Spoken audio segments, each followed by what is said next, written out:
Mistral ने OCR 3 launch किया है, जो हाथ से लिखे और स्ट्रक्चर्ड डॉक्यूमेंट्स में सटीकता का नया लेवल सेट कर रहा है। अब फॉर्म्स, टेबल्स और लो क्वालिटी स्कैन भी आसानी से प्रोसेस होते हैं, जिससे बिजनेस और डेटा रिट्रीवल सिस्टम्स में काम और भी स्मूथ हो गया है। 1000 पेज के लिए सिर्फ 2 की कीमत, 74% ज़्यादा सटीकता और पूरी बैकवर्ड कंपैटिबिलिटी के साथ मिस्ट्रल OCR 3 API और ड्रैग एंड ड्रॉप इंटरफेस दोनों में उपलब्ध है। अलीबाबा के क्वेन AI मॉडल ने 700 मिलियन डाउनलोड का आंकड़ा पार कर लिया है और ये हगिंग फेस पर सबसे आगे निकल गया है। क्वेन 3 मैक्स वर्जन में 1 ट्रिलियन से ज़्यादा पैरामीटर है, 119 भाषाओं को सपोर्ट करता है और 1 मिलियन टोकन की लंबी कॉन्टेक्स्ट विंडो देता है। इस बूस्ट से अलीबाबा का AI इकोसिस्टम और बिजनेस दोनों जबरदस्त तरीके से ग्रो कर रहे हैं। ओपन AI ने ChatGPT ट्रांसलेट लॉन्च करके ट्रांसलेशन की दुनिया में हलचल मचा दी है। यह टूल 50 से ज़्यादा भाषाओं में टेक्स्ट, वॉइस और इमेज का अनुवाद करता है और यूज़र अपनी पसंद के हिसाब से फॉर्मल, कैजुअल या रीजनल टोन चुन सकते हैं।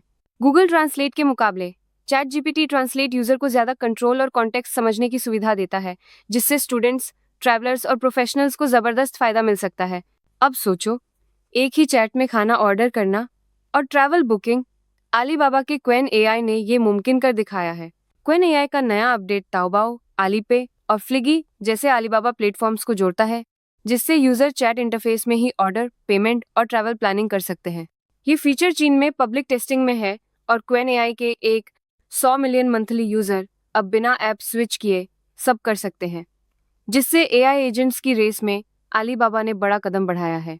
गूगल ने जेमिनी AI को जीमेल और यूट्यूब में घुसा दिया है, जिससे ईमेल और वीडियो का पूरा खेल बदलने वाला है। अब जेमिनी आपकी मेल, सर्च और यूट्यूब हिस्ट्री से पर्सनल डेटा उठाकर आपको एकदम ट्यून किया हुआ जवाब देगा, चाहे वो ट्रिप प्लान हो या पुरानी मेल का सारांश। लेकिन भाई, जितना स्मार्ट ये फीचर है, उतना ही प्राइवेसी का टेंशन भी है, क्योंकि अब आपकी हर हरकत AI की नज़र में है और कंट्रोल आपके हाथ में ही रहेगा या नहीं, ये सवाल बड़ा है। गूगल ने जेमिनी में पर्सनल इंटेलिजेंस फीचर लॉन्च किया है, जो आपकी जीमेल, फोटोज, यूट्यूब और सर्च डेटा को जोड़कर पर्सनलाइज्ड हेल्प देता है। ये फीचर फिलहाल अमेरिका में इंग्लिश बोलने वाले AI प्रो और अल्ट्रा यूजर्स के लिए है। यूजर खुद तय कर सकते हैं कि कौन सी ऐप्स जेमिनी से कनेक्ट हों और प्राइवेसी कंट्रोल पूरी तरह उनके हाथ में है। LG AI रिसर्च इंस्टीट्यूट का K-Exaon मॉडल ने इंडिपेंडेंट AI फाउंडेशन प्रोजेक्ट के पहले राउंड में सबसे ज़्यादा स्कोर किया और टेक्नोलॉजी में अपना दबदबा साबित किया।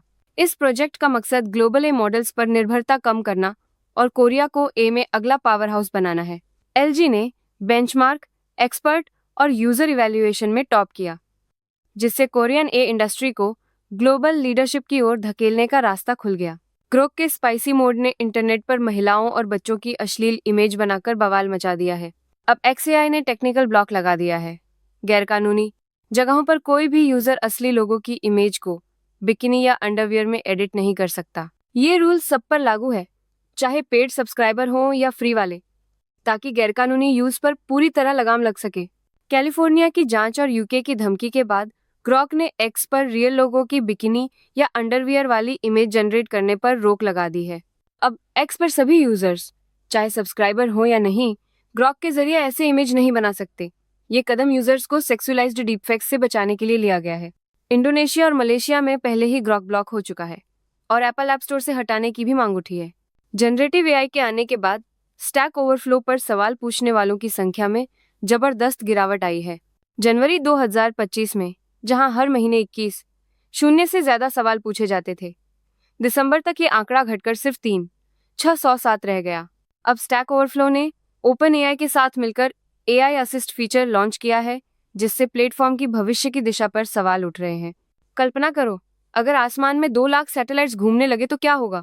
चीन ने इंटरनेशनल टेलीकम्युनिकेशन यूनियन में लगभग 2 लाख इंटरनेट सैटेलाइट्स लॉन्च करने की फाइलिंग कर दी है, जिससे लो अर्थ ऑर्बिट में स्पेस की होड़ और तेज हो गई है।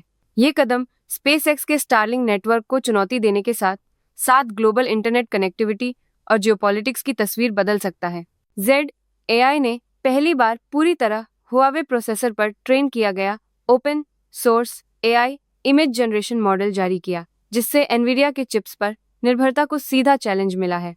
GLM इमेज मॉडल में 16 अरब पैरामीटर हैं, जो ऑटो रिग्रेसिव और डिफ्यूजन तकनीकों का हाइब्रिड है, और ये टेक्स्ट रेंडरिंग व चीनी कैरेक्टर जनरेशन में ओपन सोर्स इंडस्ट्री में लीडिंग स्कोर लाया है।